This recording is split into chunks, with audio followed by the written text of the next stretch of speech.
Aujourd'hui, on parle du testeur le plus objectif de l'univers, Sheshune. Craint par la presse vidéoludique classique, adoré par les viewers, il a su marquer le monde de YouTube ces dernières années en se démarquant de par son humour et par son ton utilisé lors de ses critiques de jeux vidéo. Il connaît une forte ascension depuis ces 3 dernières années, après avoir passé plus de 8 ans auparavant à galérer sur la plateforme. Mais comment est-ce que ce créateur a su gravir les échelons sur YouTube, et surtout, quelle est son histoire ? Découvrons cela ensemble dans ce nouvel épisode d'Histoire d'influenceurs.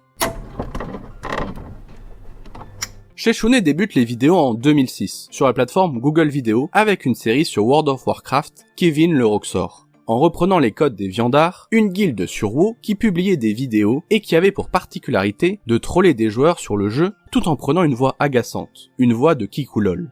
Ces vidéos, Kevin le Roxor, ont rencontré un grand succès à l'époque, et c'est ce qui poussera Sheshune, dès 2009, à reposter ses épisodes sur YouTube. En parallèle, il a commencé une licence d'audiovisuel, où il a rencontré de nombreuses personnes qui l'aideront des années plus tard à professionnaliser sa chaîne YouTube. Mais c'est animé par un sentiment de déception envers les magazines papier de jeux vidéo à cause du jeu Turok Rage Wars, qui avait été surnoté à l'époque, alors que Sheshune a trouvé ce jeu plus que décevant, qui lui donnera envie de rajouter son grain de sel dans le monde de la presse vidéoludique. Ainsi, en 2011, il changera drastiquement son contenu en publiant des tests de jeux vidéo sous le pseudo Shenyu Reza. Il testera des jeux comme Skyrim, Call of Duty MW3, mais également Assassin's Creed Révélation. Même si la réalisation est assez différente de ce qu'on connaît aujourd'hui, on peut déjà y retrouver chez le créateur sa dose de sarcasme et sa pointe de rage. Le pseudo Shenyu Reza venant directement de l'univers des jeux vidéo. Shenyu car le vidéaste adore le jeu Shenmue, sorti sur Dreamcast en 1999, et Reza pour le nom d'un président dans un MMORPG futuriste également fortement apprécié par le joueur.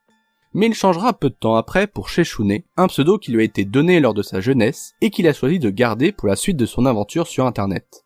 En 2012, il rejoint jeuxvideo.com, où il anime une co-chronique avec Mamitwinks, ce dernier l'ayant repéré grâce à ses vidéos sur World of Warcraft et appréciant son personnage. Malheureusement, la collaboration prendra fin rapidement, Mamitwinks partira en indépendant et Sheshune se questionnera sur la suite de son parcours. La même année, sur sa chaîne, il lancera la suite spirituelle à son concept Kevin le Roxor, qui s'appelle maintenant Rage Against the Kevin, où il trollera amicalement ses coéquipiers et ennemis sur Call of Duty Black Ops 2. Une nouvelle série qui forgera encore un peu plus le personnage de Sheshune sur son côté second degré et troller bon enfant. En 2013, il rejoint Millennium en tant que streamer sur la web TV principale. Une première expérience qu'il jugera comme n'étant pas concluante. Il réalise que le streaming n'est pas forcément fait pour lui et préfère la création audiovisuelle. Mais cette expérience avec ses structures de presse dans le monde du jeu vidéo lui donnera un meilleur recul sur cet univers et surtout l'aidera à avoir une meilleure compréhension des relations entre les médias et les éditeurs de jeux vidéo. C'est aussi l'occasion pour lui de reprendre les tests de jeux vidéo sur YouTube où il critiquera des jeux tels que Devil May Cry, Crysis 3 ou encore Dead Island Reptile. Il fera même le comeback de sa série Kevin le Roxor en 2014. Il réitéra l'expérience du streaming en 2015 et rencontrera un petit succès sur le jeu H1Z1 dans lequel il sera connu pour ses streams coup de pute. Une série qui a bien marché car l'objectif était de faire ami-ami avec les autres joueurs qu'il rencontre pour après les tuer dans leur dos et admirer leurs réactions. D'ailleurs, il condensera ses streams en épisodes best-of disponibles sur YouTube et grâce à cela, le créateur a connu un bond de popularité sur la plateforme.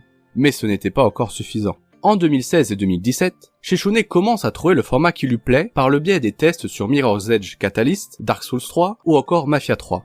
Les vidéos qu'il publie ressemblent un peu plus à ce qu'il produit aujourd'hui, avec un début de réalisation lors des vidéos. On ressent d'ailleurs toujours une pointe de second degré et de sel. Le problème qu'il rencontre touche l'identité de sa chaîne, car les vidéos publiées portent sur plusieurs thématiques. On a les tests de jeux vidéo, les vidéos trolls et les vidéos woodbox. Un point intéressant, certaines woodbox dans ces vidéos lui avaient été directement offertes par Webedia, qui avait racheté Millennium quelque temps auparavant, qui n'a pas empêché Sheshune d'être très sarcastique avec les produits qu'il découvre. Il expliquera plus tard que malgré toute son ironie, cela restait toujours bon enfant, et il a gardé de bonnes relations avec Webedia, Millennium et même avec les studios de jeux vidéo sur lesquels il a été particulièrement critique. En effet, avant tout, il a toujours agi comme un passionné et cela se ressent à travers ses vidéos.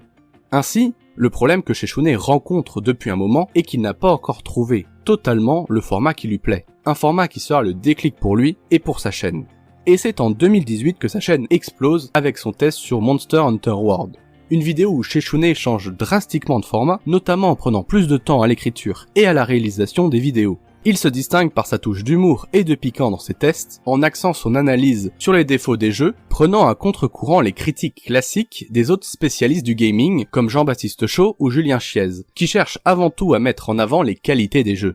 Un autre point marquant dans ses tests est la partie point presse, où il tourne également en ridicule les avis de ses confrères testeurs. Une partie qui devait à l'origine n'être qu'éphémère, mais qui a rencontré un tel succès que le youtubeur a choisi de la garder dans toutes ses vidéos. Ce changement total a d'ailleurs été motivé par un voyage au Japon réalisé peu de temps auparavant, pays que Sheshune admire, justement, depuis qu'il a joué à Shenmue.